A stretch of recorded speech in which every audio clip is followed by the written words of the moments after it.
Hello, I'm Matt, and this is Ghosthropology. The show will feature ghost folklore, which includes both well-known stories and small personal encounters, all ultimately unverifiable, but all presented by people as true. I will tell you the story, after which I will discuss the elements of the story that I think are particularly interesting. While I don't know when, where, or how you were listening to this, I hope it's dark outside, as that is the best time for ghost stories. Episode 3: The Wolfe House. A note before we go forward. I refer to the subject of this episode as the Wolfe House. My wife/producer has pointed out to me that many of the online sources call it the Wolfe Manor. It's the same place. The locals who told me stories about it usually referred to it as the Wolfe House, and so that's what I've gone with. Please be aware of that, though, in case you find it under the name Wolfe Manor anywhere else. Also, don't get this one confused with a number of different historic houses across the U.S. called the Wolfe House. This is the one in Clovis, California that was torn down in 2014. For tonight's episode, I would like to tell you about something that had, until 6 years ago, been a local landmark in Fresno County, California, where I live. It was something of a famous local haunted house. Up until it was demolished in 2014, the subject of this episode was known alternately as the Wolfe House, Andlebury Estate, or the Clovis Sanitarium. This large, imposing house sat on Clovis Avenue in the city of Clovis, near Fresno. Built in the first half of the 20th century, the house is said to have served as a private home for two different owners, an insane asylum and even a convalescent hospital before finally closing. After the hospital closed, the house was bought by Todd Wolfe, who decided to use the creepy-looking old building as a Halloween haunted house attraction. He created a new name and implied fictional history for the house, and it became the Andlebury Estate, allegedly founded in 1871. But local lore, and Wolfe's own stories, hold that he got more than he bargained for. Rather than a superficially spooky house that could simply be used as a Halloween attraction, Wolfe accidentally purchased a very real haunted house. Local legend tells that while it was used as a sanitarium, it housed over 100 people at a time, all of them living in squalor and neglect, and that there were thousands of deaths at the house. Naturally, there were rumors that the doctors working in the sanitarium would use the patients as experimental subjects, causing them further misery. It was also claimed that when it was used as a convalescent hospital, everyone knew that the patients were regularly neglected and mistreated. Sadly, this is an unfortunately plausible claim. In talking to locals who grew up in the Fresno area, I've learned that this place was rumored to be haunted even before it was abandoned. And, of course, after it was abandoned, stories began to spread about mysterious lights being seen in the windows, unexplained screams being heard, and many people getting general creepy feelings when passing by. One of my coworkers told me that, back in the 90s, when he was a kid, his father would tell him ghost stories about the house every time they drove past it, though my colleague could not remember any of the specifics when I asked him, and he suspected that his father was making a lot of the stories up on the spot. After the house was bought by Wolfe, more stories started to circulate. People who stayed in the house overnight on Wolfe's invitation, usually members of various ghost hunting groups, though some nationally viewed television shows also filmed there, reported experiencing the normal litany of haunted house occurrences like hearing loud banging noises through the night and the sounds of footsteps and conversations in empty rooms, as well as the feeling of drafts of cold air moving through the house and having clothing tugged on by unseen forces. Some who stayed in the house reported that the doorknobs could be heard turning on doors which no longer had knobs, and that doors opened by themselves. It is claimed that objects moved of their own accord, and would often be found somewhere other than where their owner had left them. People looking into the basement windows reported seeing moving lights even when the house was empty. Also, the basement was always cold, even in Fresno County's very hot summers. Some visitors reported happier sounds, such as people engaged in friendly conversation and children playing. Todd Wolfe reported hearing the scraping sound of people moving slowly on unoccupied floors, and the sounds of feet running through the kitchen. Tape recorders used by various ghost hunters who came to this house picked up ghostly voices that appeared to speak in reaction to things said by the living, who, of course, only heard the voices on the recordings after the fact. Those who know their current ghost lore will recognize this as electronic voice phenomenon, or EVP. The idea that spirits can be heard on recordings even when those who were present when the recordings are made did not hear them. Many of Wolfe's guests report feelings of dread, emotional, and in one case even physical, pressure, and general unease. Some visitors even reported bringing a spectral guest home with them. This hitchhiker is said to be a male presence that manifests as the smell of cigar smoke and is accompanied by low, ghostly voices and otherworldly laughter.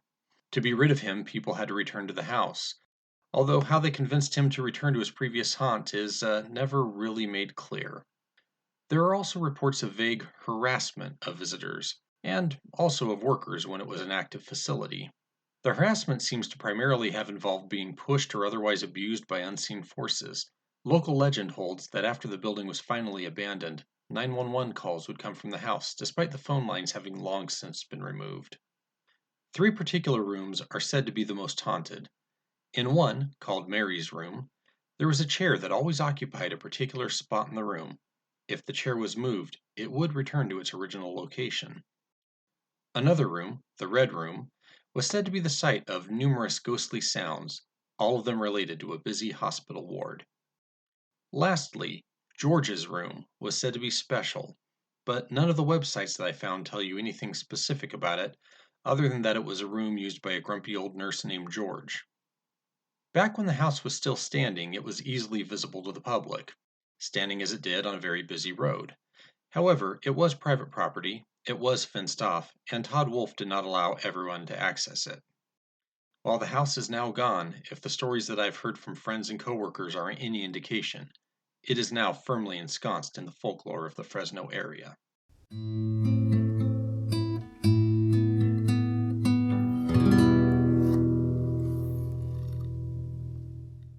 Commentary. The rough draft of what would eventually become the Ghosthropology podcast was a blog that I kept and still occasionally update, named Sluggo's House of Spookiness, which, by the way, would have been the name of this podcast if my good lady wife, who is also my producer, had not persuaded me otherwise. On one of the blog posts, a commenter once thanked me for my investigation into a story. Well, I appreciate the thanks. It is, after all, fun but not easy to perform the background research for the blog entries in these podcast episodes. I have to say that I am not an investigator, at least not in the sense that the commenter seemed to intend. The term investigator implies that the person has done more than superficial internet searches, listening to locals tell stories, and reading mass market books. Somebody who is an investigator, rather than simply an enthusiast or a curious member of the public, tries to dig further and sort out fact from fiction using the tools at their disposal. It is a time-consuming and often difficult task, and requires a lot of background research as well as field work. In my day job, when I do archaeological research, I act as an investigator. In fact, I have served as what is termed the principal investigator on several projects. I spend a good deal of time reading books on the region, reading through past researchers' field notes, looking over historic maps, often consulting aerial photographs, reading up on relevant environmental information, and so on before I go to the field. In the field, I am very careful with my note-taking. I am cautious to capture information relevant to my investigations, and every measurement taken with every tool addresses questions relevant to the nature of the site or region. None of my work happens in a vacuum, but is instead informed by years of serious archaeological study and direct practical experience, as well as the background research I have done. By contrast, when I do my research for this podcast, I do background research and collect information, certainly. However, I do not do so with the diligence of a real investigator. In the case of the Wolfe House, I've not gone down to the Fresno County Assessor's Office to look up the ownership history of this parcel of land. Nor have I gone to the local historical society for information on the history of the hospitals in Clovis. Doing this sort of background research is a long, often tough, and typically tedious process. I didn't do it for this episode because I'm interested in the stories, not in pursuing clear evidence of the supernatural. I'm here because I want to understand why we tell and enjoy these ghost stories. As I say in the intro to each episode, I'm interested in the folklore, and the documented history of this particular house is less relevant to the stories as folklore than it would be to an actual investigation of strange doings at the house. However, if you're going to call yourself an investigator and claim some sort of objective backing for your claims, then you have a responsibility to do this sort of background research, and then you have to determine whether or not there even is anything to investigate. Are any of the tales true? And then determine how to investigate. All of that being said, I do notice patterns when I do my research into the various haunted house stories that I've collected over the years. And I do feel that these things have a bearing on how the folklore of a location is generated and transmitted. One thing that became very clear as I began to do internet research on this house is that there is very little about it online that was not directly influenced by the owner, Todd Wolfe. As I read what accounts I could find, I have to admit that I began to develop a very real admiration for Mr. Wolfe. He seemed to be smart, a good showman, and likely a clever businessman. Sounds like he'd be both interesting and fun to be around. However, when you start learning about his operation, it does make me question the readily available information about this house and just how accurate some of it may be. According to most reports, Wolfe worked with various ghost hunter groups in order to try to piece together the history of the house. The history that has been developed by these folks indicates that the house was built in the early 1900s, though some sources say the 1920s, by an Italian immigrant who was in a competition with his brothers regarding who could build the most impressive house. It was later sold to a family who likewise used it as their residence. In the 1930s, it was sold again and developed into a sanitarium, a function it served up until the 1960s. The sanitarium is said to have been a horrific place, with thousands of deaths over its functioning years. In the mid-1960s, it became a convalescent hospital, which was rife with troubles from neglect to the mistreatment of patients. It was abandoned in the early 1990s and sat empty for a period, before it was bought by Todd Wolfe in the mid-1990s. Wolfe turned it into a popular haunted house attraction each October, called Scream If You Can, but it was never rehabilitated into a more substantial business.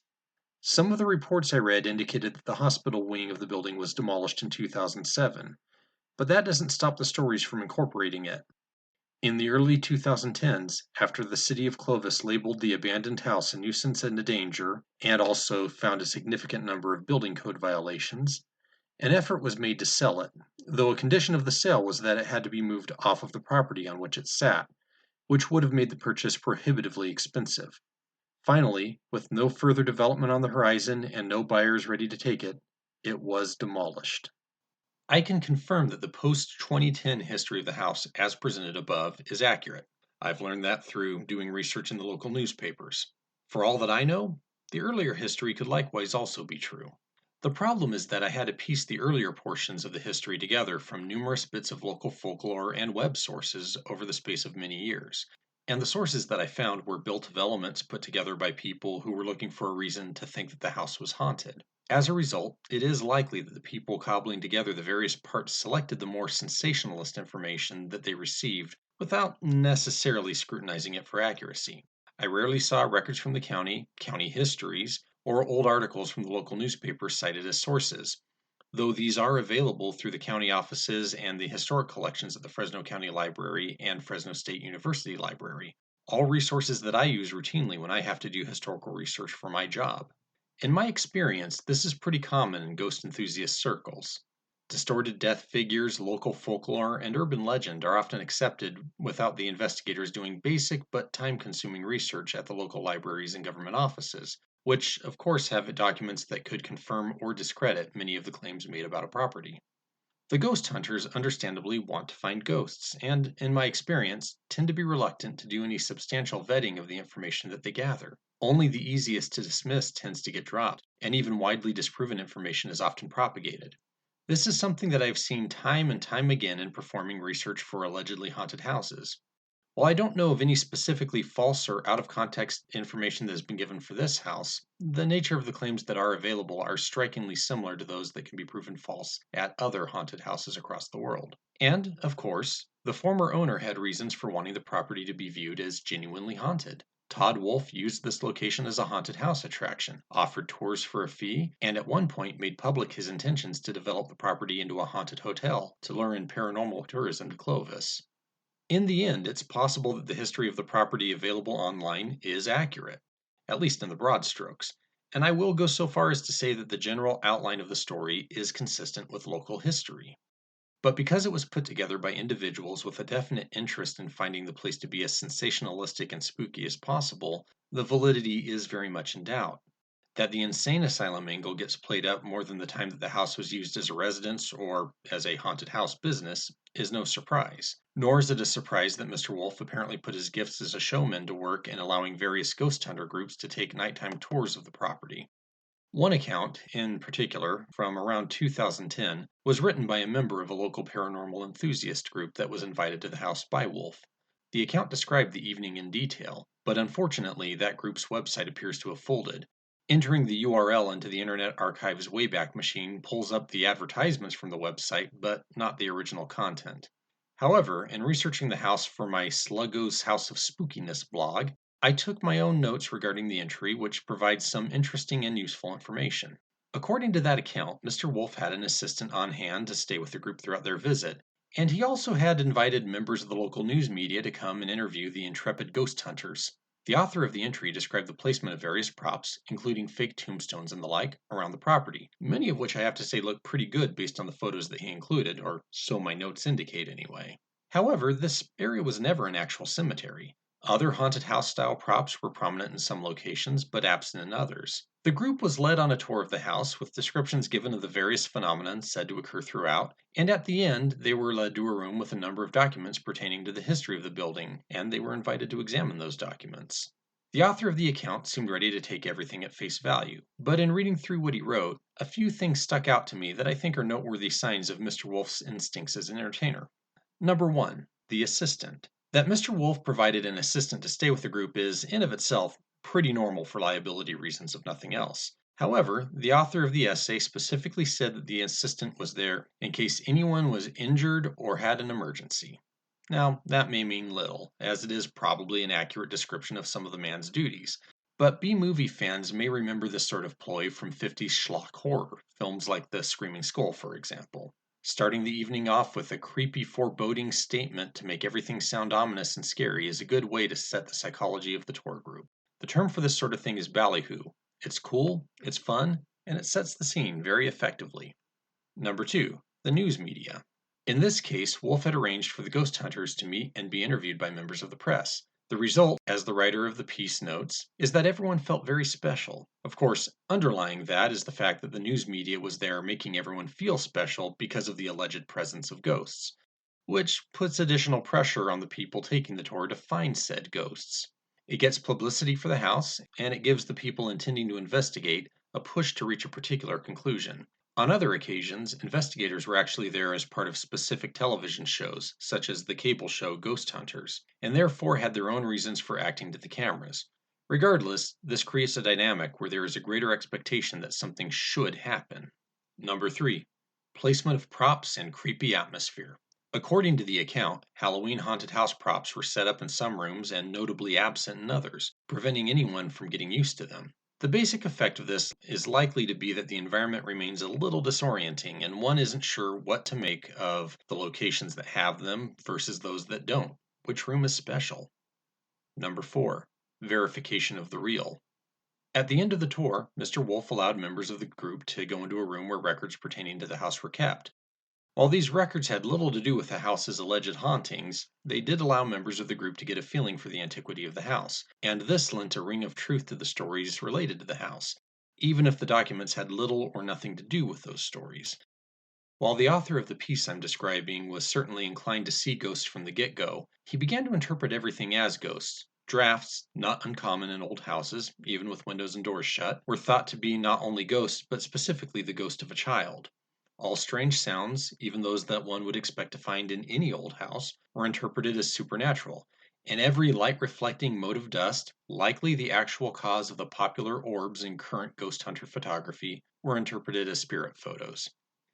In the end, it's just more publicity for a haunted business. Oh, and regarding the basement being cold even on the hottest summer days, this is not at all weird or inexplicable. And I've noticed that the people who comment on it are generally from places outside of the San Joaquin Valley. As someone who, for professional reasons, has spent a lot of time in holes in the ground, I can say with some authority that the subsurface of the San Joaquin Valley is typically cooler than the surface during the summers. In fact, there's a popular Fresno attraction, the Underground Gardens, which was constructed for this very reason. The ground insulates, and having a cool basement even in our hot summers is actually pretty normal. Mr. Wolfe, to his credit, was always very open about his business interest in the house, and never seemed inclined to hide his financial interests while the mythology was being spread.